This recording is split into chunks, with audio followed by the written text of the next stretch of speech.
નમસ્કાર મિત્રો, વિડીયોમાં તમારું સ્વાગત છે। જી હા મિત્રો, અત્યારે હાલ મોટા અને મહત્વના સમાચાર સામે આવી રહ્યા છે। તો મિત્રો, સમાચારમાં વાત કરીએ તો રાજ્યમાં નવરાત્રી દરમિયાન ખેલૈયાઓને મુશ્કેલી પડી શકે છે, કારણ કે હવામાન નિષ્ણાત અંબાલાલ પટેલે નવરાત્રી દરમિયાન વરસાદની આગાહી કરી છે। હવામાન નિષ્ણાત અંબાલાલ પટેલે આગાહી કરતા જણાવ્યું છે કે 27 સપ્ટેમ્બરથી 5 ઓક્ટોબર સુધી રાજ્યમાં છૂટાછવાયા વરસાદની શક્યતાઓ રહેશે।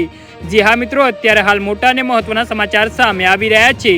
સાથોસાથ નવરાત્રી દરમિયાન સામાન્ય વરસાદ જોવા મળી શકે છે। સૌરાષ્ટ્રના અનેક ભાગોમાં છૂટો છવાયો વરસાદ વરસી શકે છે, જેમાં જૂનાગઢથી અમરેલી, ભાવનગરના કેટલાક ભાગોમાં ભારે વરસાદ થઈ શકે છે।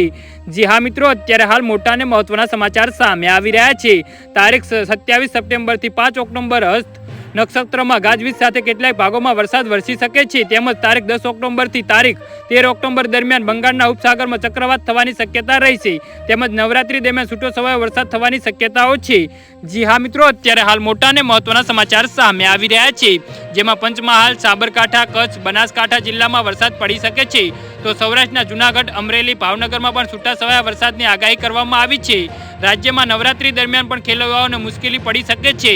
જી હા મિત્રો, તો આના વિશે તમારું શું કહેવું છે તો નીચે અમારી કમેન્ટ બોક્સમાં જરૂરથી જણાવજો અને અમારી યુટ્યુબ ચેનલને સબસ્ક્રાઇબ કરવાની ભૂલતા નહીં। વિડીયો પૂરો જોવા બદલ તમારો ખૂબ ખૂબ આભાર।